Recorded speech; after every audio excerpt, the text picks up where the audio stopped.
भैया बहनों सभी को मेरा वंदे मातरम। आज हम पढ़ेंगे जीवाणु का आकार।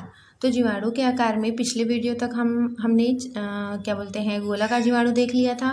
उसके बाद देखा था छड़ाकार जीवाणु, है ना, कि गोलाकार जीवाणु किस प्रकार के आकार में होते हैं, उसके अंदर और प्रकार देखे थे। उसी प्रकार से हमने छड़ाकार जीवाणु को भी देखा था।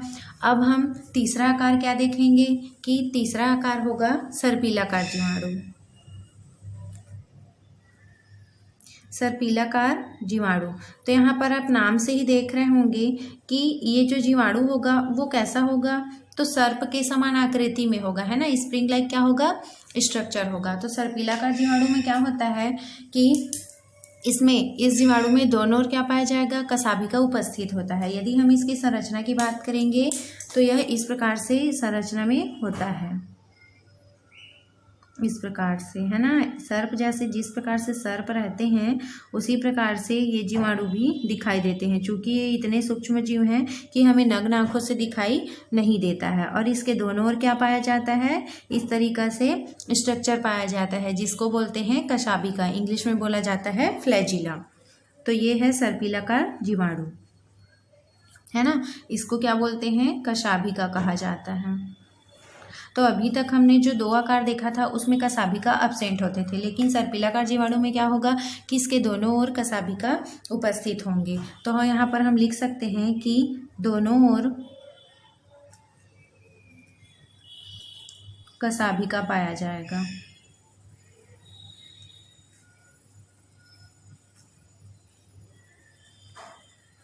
है ना। इसमें दोनों ओर क्या पाया जाता है, कसाभिका पाया जाता है। यह क्या है, यह एक स्प्रिंग लाइक स्ट्रक्चर है।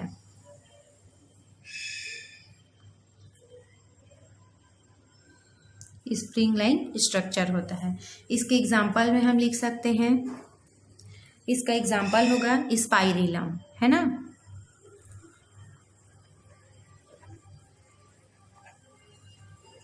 स्पाइरिलम जीवाणु किस प्रकार से दिखाई देते हैं, वह सर्प के समान दिखाई देते हैं, इसीलिए इसको सर्पिलाकार जीवाणु कहा जाता है। अगला देखेंगे हम विब्रियो, है ना। सर्प में सिर्फ एक ही था, इसके अंतर्गत हम कोई भी और पॉइंट नहीं पढ़ेंगे। उसके बाद चौथा है विब्रियो। विब्रियो में क्या था कि जो जीवाणु होंगे वह कैसे होंगे, कॉमा के समान होते हैं, है ना। तो ये बैक्टीरिया या ये जीवाणु कॉमा के समान दिखाई देते हैं ना, जिस प्रकार से हम हिंदी में कॉमा का यूज़ करते हैं इस प्रकार से, ठीक है। इसको क्या बोलते हैं, कामा बोलते हैं। तो ये जो जीवाणु होता है, जो विब्रियो है ना, वो कॉमा के साइज का दिखाई देता है।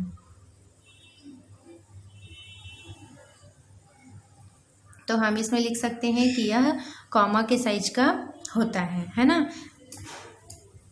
तो इसमें स्ट्रक्चर यदि हम बनाएंगे तो ये किस प्रकार से दिखाई देता है, तो जिस प्रकार से कॉमा रहता है ना, उसी प्रकार से ये जीवाणु होते हैं। और इसमें क्या होते हैं, फ्लैजिला होते हैं, जो इनको मूवमेंट में मदद करते हैं। ये इस प्रकार से क्या होते हैं, विब्रियो जीवाणु उपस्थित होते हैं। अब इसका एग्जाम्पल में हम लिख सकते हैं, तो इसका एग्जाम्पल है विब्रियो कॉलेरी। विब्रियो कॉलेरी जीवाणु कॉमा के आकार का दिखाई देता है।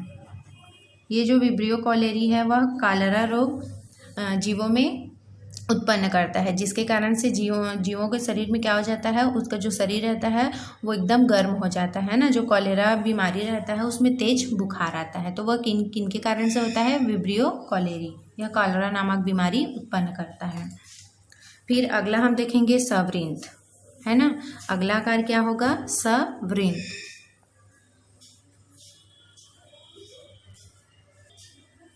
सवृंत में क्या होता है कि इसमें जो जीवाणु होगा वह इस प्रकार से स्ट्रक्चर में दिखाई देता है।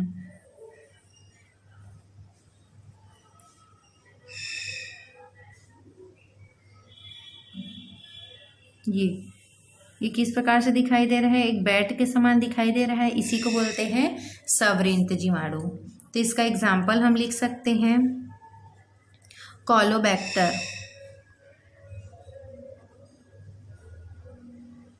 कॉलोबैक्टर सवृंत के आकार का दिखाई देता है। उसके बाद अगला आकार देखेंगे हम कलिका युक्त।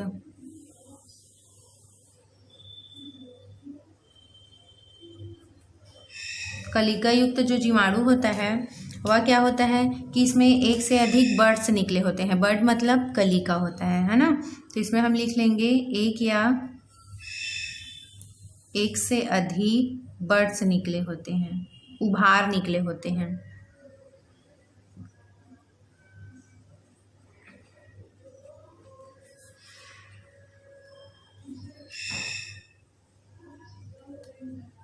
तो जो कलिका युक्त जो जीवाणु होता है उसमें क्या होते हैं, एक से अधिक उभार पाए जाते हैं। जैसे कि इसका अगर हम डायग्राम देखेंगे, जैसे कि आप जिमीकंद देखते हैं तो जिमीकंद में क्या होता है, वह एक गोला होता है ना, गोला स्ट्रक्चर होता है और उसमें कई उभार पाए जाते हैं, है ना। तो वो क्या हो जाते हैं, टूटकर अलग हो जाते हैं और यदि उनको हम ज़मीन पर लगा देते हैं तो उससे फिर से एक नया जिमीकंद बन जाता है। तो यही उसके क्या होते हैं, बर्ड्स होते हैं, कलिका होता है ये, है ना। तो उसी प्रकार से ये जीवाणु में भी क्या होते हैं, कलिकाएं निकली होती हैं इस प्रकार से,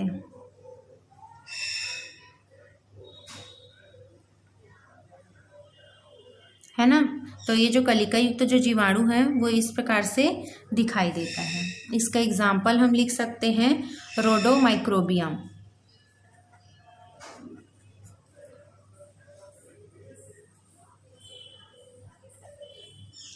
जो रोडोमाइक्रोबियम है वह कलिका युक्त संरचना में दिखाई देता है। तो इस प्रकार से 6 आकार है जीवाणुओं का, जिसमें पहला आकार था गोलाकार, दूसरा था छड़ाकार जिसको विब्रिय कहा जाता है और गोलाकार को क्या बोला जाता है, कोकस कहा जाता है। फिर तीसरा था सर्पिलाकार जीवाणु, चौथा था विब्रियो, फिर पांचवा था सवृंत और छठवां क्या था, कलिका युक्त। तो इस प्रकार से जीवाणु का आकार था ये। अब हम देखेंगे जीवाणु की संरचना। तो हमारा अगला टॉपिक है जीवाणु की संरचना। तो ये आपको जो स्ट्रक्चर दिखाई दे रहा है ये क्या है, जीवाणु है ना। तो इसको हम लिख लेंगे, इसका फिगर करके लिख लेंगे, यह क्या है, बैक्टीरिया है। ठीक है, किसका स्ट्रक्चर है, यह बैक्टीरिया का स्ट्रक्चर है। अब हम देखेंगे कि इसमें कौन कौन से अंग होते हैं। तो हम सबसे पहले क्या देखेंगे कि ये जो बैक्टीरिया है वह क्या होता है, कैप्सूल लाइक स्ट्रक्चर होता है। तो जो इसका ये जो मोटा बाहरी जो आवरण दिखाई दे रहा है ना, इसको क्या बोलते हैं, इसको बोलते हैं कैप्सूल, है ना। सबसे बाहरी जो आवरण दिखाई दे रहा है उसको क्या बोलते हैं, कैप्सूल बोलते हैं। ये क्या है, बैक्टीरिया का एक सुरक्षात्मक स्तर होता है। ठीक है, जो क्या करता है, बैक्टीरिया को बाहरी धक्कों या कुछ भी घटनाओं से क्या करता है, उसको बचाता है। तो सबसे बाहरी आवरण कहलाता है कैप्सूल। इसके बाद कैप्सूल के बाद है ना, ये जो मोटा लेयर दिखाई दे रहा है, जो खाली जगह दिखाई दे रहा है, उसको क्या बोलते हैं, सेल वॉल कहा जाता है। इसको क्या बोलते हैं, सेल वॉल, कोशिका भित्ति कहा जाता है। जीवाणुओं में कोशिका भित्ति प्रेजेंट होती है। तो ये क्या होती है कि यह कैप्सूल के नीचे उपस्थित होती है ना। और क्या करता है, यह जीवाणुओं को आकार प्रदान करता है। उसके बाद सेल वॉल के जस्ट नीचे एक लेयर और दिखाई दे रहा है जो नीचे में है ना, ये वाला लेयर, इसको बोलते हैं सेल मेम्ब्रेन। इसको बोलते हैं सेल मेम्ब्रेन, कोशिका झिल्ली बोला जाता है। ठीक है, अब उसके बाद जो अंदर में सेल मेम्ब्रेन के अंदर में क्या भरा होता है, जीव द्रव्य भरा होता है, एक गाढ़ा तरल पदार्थ होता है ना। तो इस तरल पदार्थ को क्या बोला जाता है, साइटोप्लाज्म या जीव द्रव्य कहा जाता है। ठीक है, इस साइटोप्लाज्म के अंदर में कई प्रकार के कोशिकांग उपस्थित होते हैं। क्योंकि हमको पता है कि जीवाणुओं में है ना, डीएनए क्या होता है, एक कुंडलित रचना होता है। मतलब ये क्या होता है, एक सर्पिलाकार रचना में दिखाई देता है। जैसे हमारे डीएनए क्या होते हैं, स्वतंत्र होते हैं, है ना। तो जीवाणुओं में क्या होता है कि उनका जो डीएनए होता है वह रिंग लाइक स्ट्रक्चर होता है, मतलब चारों ओर से वह कुंडलित होता है। तो ये क्या है, डीएनए है, डीएनए है ये, है ना। ये क्या होता है, जेनेटिक मटेरियल का काम करता है ये। उसके बाद और इसमें क्या उपस्थित होते हैं, तो इसमें ये जो बड़ा बड़ा आकार का जो गोला गोला दिखाई दे रहा है ना, ये क्या है, राइबोसोम है, राइबोसोम। तो जीवाणुओं में कौन से प्रकार का राइबोसोम पाया जाता है, 70S प्रकार का राइबोसोम पाया जाता है। अब हम देखेंगे कि ये जो चारों ओर जो स्ट्रक्चर दिखाई दे रहा है धागे के समान, है ना, इसको क्या बोलते हैं, इसको बोलते हैं पिलाई। क्या बोलते हैं इसको? पिलाई। ये क्या करता है? एक सिलिया के समान स्ट्रक्चर है। जैसे कि हम जानते हैं कि पैरामीशियम में क्या होता है, चारों ओर सिलिया पाया जाता है, जो उनको क्या करते हैं, मूवमेंट में मदद करते हैं या किसी चट्टानों की सतह पर चिपकने में हेल्प करते हैं। तो सेम उसी प्रकार से जीवाणु के शरीर में भी चारों ओर क्या पाया जाता है, छोटे छोटे रोम युक्त संरचना पाई जाती है ना, उसी को बोलते हैं पिलाई। ये क्या करता है, इनको सतह से चिपकने में मदद करता है। और जीवाणुओं में फ्लैजिला पाया जाता है, जिसको हिंदी में कशाभिका कहते हैं। फ्लैजिला ये क्या करता है, ये पूंछ लाइक स्ट्रक्चर होता है जो जीवाणुओं को गति प्रदान करता है। मतलब एक स्थान से दूसरे स्थान जाने में यह जीवाणुओं का हेल्प करता है, जिसको क्या बोलते हैं, फ्लैजिला कहा जाता है। उसी प्रकार से जो सेल मेम्ब्रेन है, तो सेल मेम्ब्रेन का कुछ भाग अंदर की ओर उंगली के समान क्या हो जाते हैं, प्रवर्ध बन जाते हैं, है ना। ये दिख रहा है, उंगली के समान प्रवर्ध बन जाते हैं और अंदर की ओर क्या हो जाते हैं, वो उभार युक्त हो जाते हैं। तो इसको बोला जाता है मीजोसोम, है ना। इसको क्या बोलते हैं, मीजोसोम कहा जाता है। यह क्या करता है, यह सेल मेम्ब्रेन के साइटोप्लाज्म में, है ना, अंदर की ओर फिंगर लाइक स्ट्रक्चर होता है। यह जैसे कि जीवाणुओं में माइटोकॉन्ड्रिया अनुपस्थित होता है, तो यह माइटोकॉन्ड्रिया का जगह ले लेता है और जीवाणुओं में एनर्जी और या श्वसन के लिए कार्य करता है। तो यह माइटोकॉन्ड्रिया का स्थान लेता है जीवाणुओं में। तो इस प्रकार से था यह जीवाणुओं की संरचना। अब हम जो ये एक एक नाम है उसको क्या करेंगे, आगे डील करेंगे। तो हम जीवाणुओं की संरचना में पहला देखेंगे कैप्सूल। ये कैप्सूल क्या होता है, तो यह बैक्टीरिया का सबसे बाहरी लेयर होता है जो उसको सुरक्षा प्रदान करता है। तो हम यहाँ पर लिख सकते हैं कि जो कैप्सूल होता है वह जीवाणु का सुरक्षात्मक स्तर होता है ना।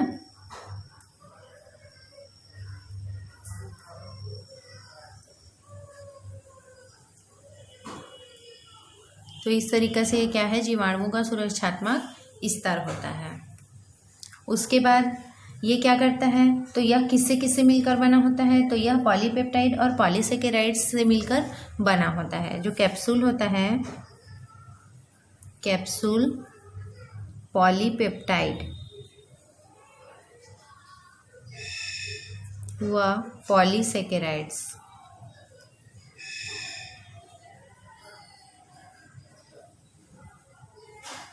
से मिलकर बना होता है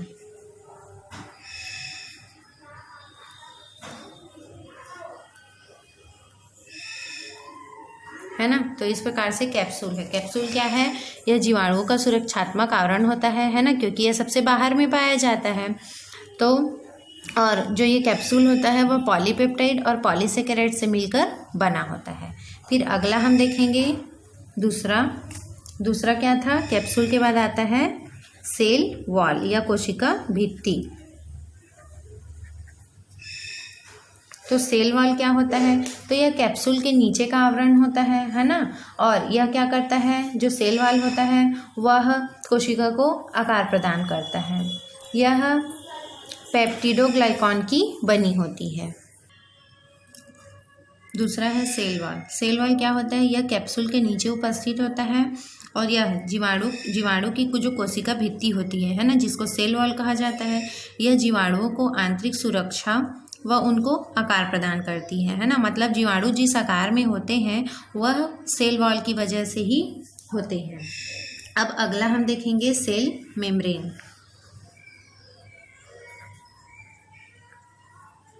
सेल मेम्ब्रेन क्या होता है, तो यह क्या है, एक कोशिका झिल्ली है। इसको हिंदी में क्या बोलते हैं, कोशिका झिल्ली कहा जाता है। ये जो कोशिका झिल्ली है वह कहाँ पर होती है, तो सेल वॉल के नीचे प्रेजेंट होती है। और जो सेल वॉल होता है ना, वह जीवद्रव के चारों ओर एक मेम्ब्रेन का निर्माण करता है। तो सेल मेम्ब्रेन में क्या है कि सेल मेम्ब्रेन कोशिका झिल्ली जीवद्रव्य के चारों ओर, है ना, एक झिल्ली का निर्माण करता है। मतलब जो जीवद्रव्य भरे होते हैं, है ना, जीवाणुओं के अंदर, वो क्या करते हैं कि जो सेल मेम्ब्रेन होता है वह इस जीवद्रव्य को चारों ओर से घेरे रखते हैं और यह प्रोटीन और लिपिड की बनी होती है ना। तो क्वेश्चन आता है कि जो सेल मेम्ब्रेन है वह किससे मिलकर बना होता है, तो प्रोटीन और लिपिड से मिलकर बना होता है। फिर अगला है मीजोसोम। जो सेल मेम्ब्रेन में कुछ जगह जो बचा था, है ना, जो क्या करते हैं, एक प्रवर्त के समान स्ट्रक्चर बनाकर अंदर की ओर क्या हो जाते हैं, धंस जाते हैं। तो उसी स्ट्रक्चर को क्या कहा जाता है, मीजोसोम कहा जाता है। ये क्या करता है कि यह माइटोकॉन्ड्रिया के स्थान पर, है ना, जीवाणुओं के श्वसन में मदद करता है।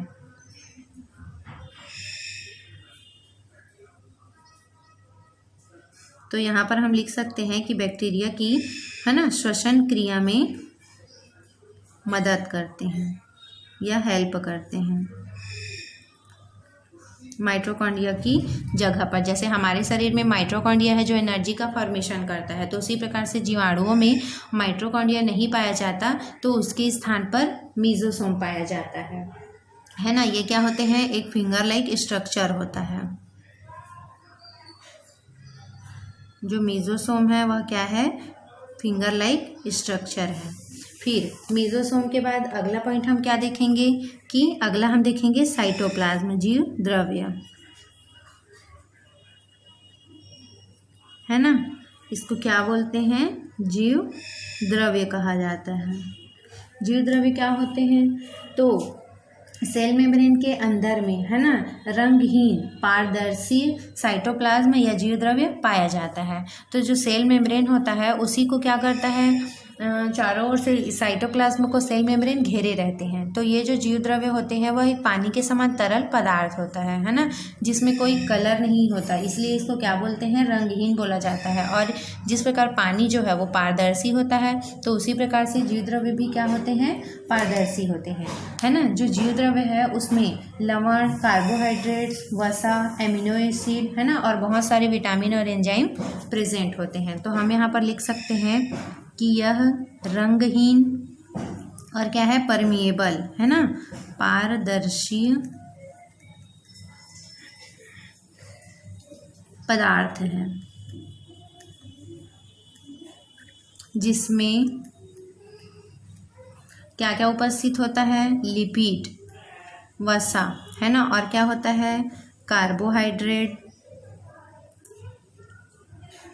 प्रोटीन, एमिनो एसिड, जितने भी मिनरल्स हैं, है ना, वो सभी, और क्या होते हैं, विटामिन्स उपस्थित होते हैं, एंजाइम्स इत्यादि उपस्थित होते हैं।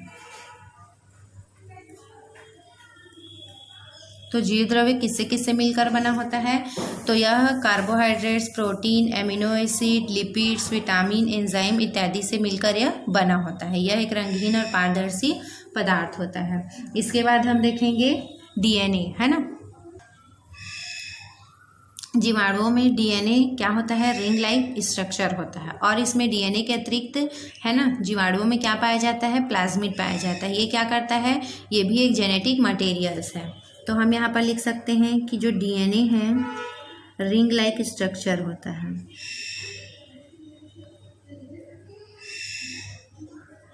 ना। डीएनए क्या है, रिंग लाइक स्ट्रक्चर है। और ये जो प्लाज्मिड होता है, तो प्लाज्मिड क्या है, एक जेनेटिक मटेरियल है।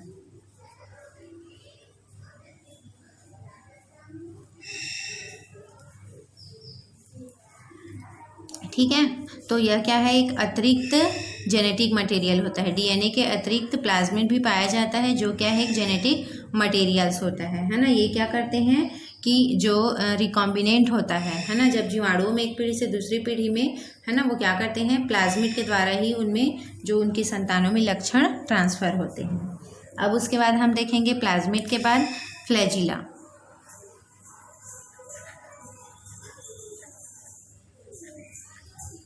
फ्लैजिला, इसको हिंदी में क्या बोलते हैं, तो हिंदी में बोलते हैं कशाभिका, है ना। जीवाणुओं में क्या होता है, एक लंबी पूंछ के समान क्या पाई जाती है, कशाभिका उपस्थित होती है। ये क्या करता है, जीवाणुओं को गति प्रदान करता है। तो हम यहाँ पर लिख सकते हैं कि जो फ्लैजिला होता है वह जीवाणुओं को गति प्रदान करता है।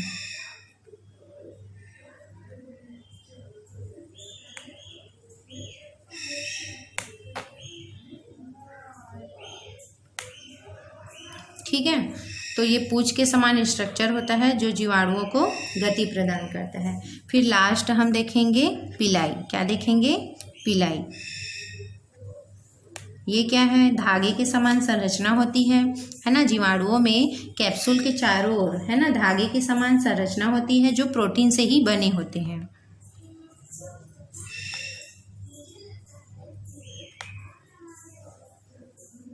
धागे के समान स्ट्रक्चर होता है और यह किससे बना होता है? तो यह प्रोटीन से मिलकर बना होता है। ठीक है, यह प्रोटीन से बना होता है और जीवाणुओं में 300 से 400 की संख्या में क्या होते हैं? पिलाई पाया जाता है ना। उनमें जो पिलाई होते हैं वह चारों ओर उपस्थित होता है। एक सिलिया लाइक रोम लाइक स्ट्रक्चर होता है जो एनी टाइम क्या करते रहते हैं? मूवमेंट करते रहते हैं, जिसकी वजह से जीवाणु क्या होते हैं? एक ही स्थान से दूसरे स्थान पर जाकर चिपक जाते हैं। तो इनकी संख्या 300 से 400 हो सकती है। ये क्या करते हैं? तो जो पिलाई है वह जीवाणुओं को सतह से चिपकने में मदद करता है।